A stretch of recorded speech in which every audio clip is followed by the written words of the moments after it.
This is a video explaining the CVE 2020-1472 exploit, also known as Zerologon.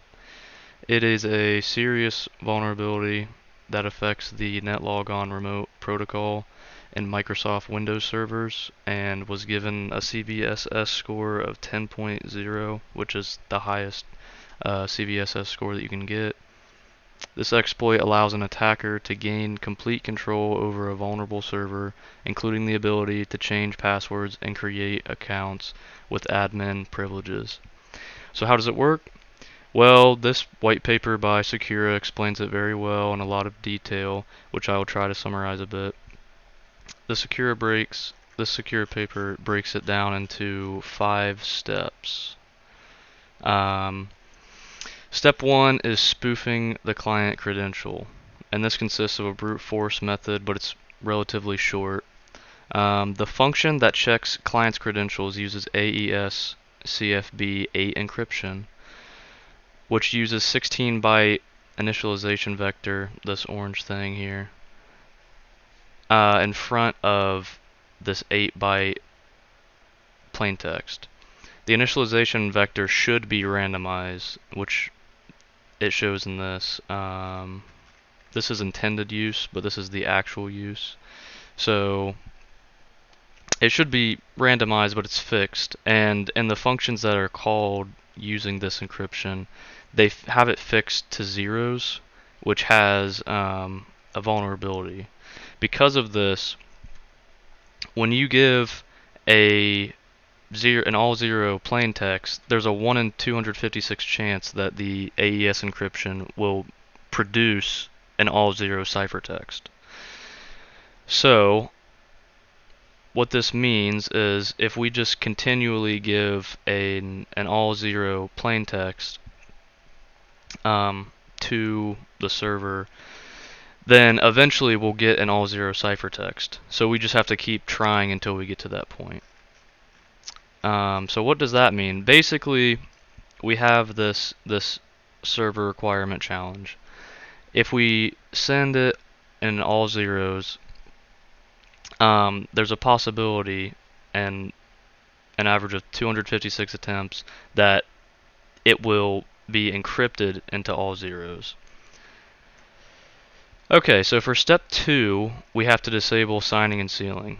Since we don't know the session key, we can't use the encryption method that NetLogon uses called RPC signing and sealing. This thing right here.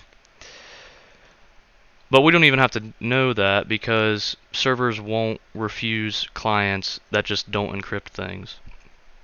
So we can simply turn it off, which is what this is right here. Step 3 is spoofing a call. So we've disabled call encryption with step 2, but there's still an authenticator value required for calls, and this value is comprised of the client stored credential, which was the thing that we sent from step 1, and a timestamp. The client stored credential is the key that we sent, and since we just sent an all zeroed out key, it will just be 0. Then for the timestamp, we can just use 0 as well, since the server is probably using POSIX time.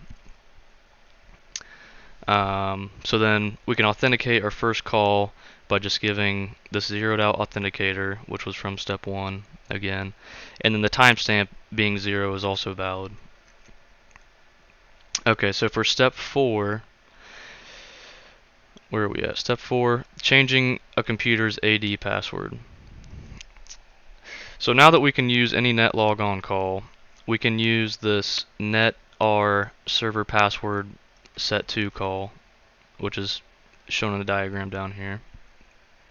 And this will set a new password to the computer for the client. The password structure consists of 516 bytes, with the last 4 bytes being a size of the password length. So if we just set the last 4 bytes to 0, then we're basically saying that the password length is 0, so we just have an empty password.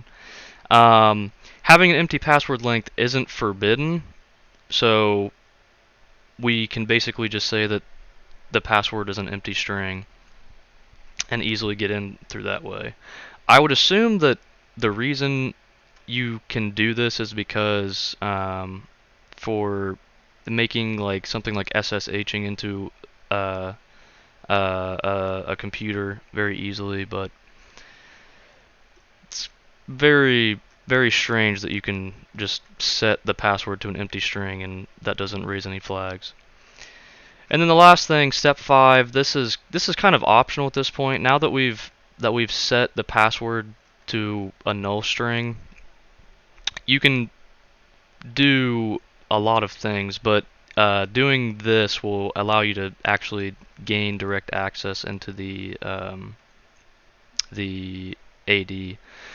So step 5 is essentially just using mPackage secrets dump script, which I'll show in the next video, to get the hashes of every account in the Active Directory.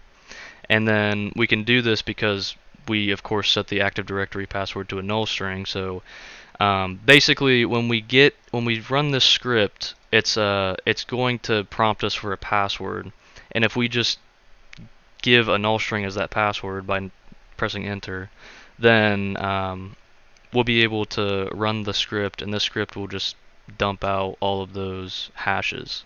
And then from that, we can use a pass the hash, which I'll be showing in the next video.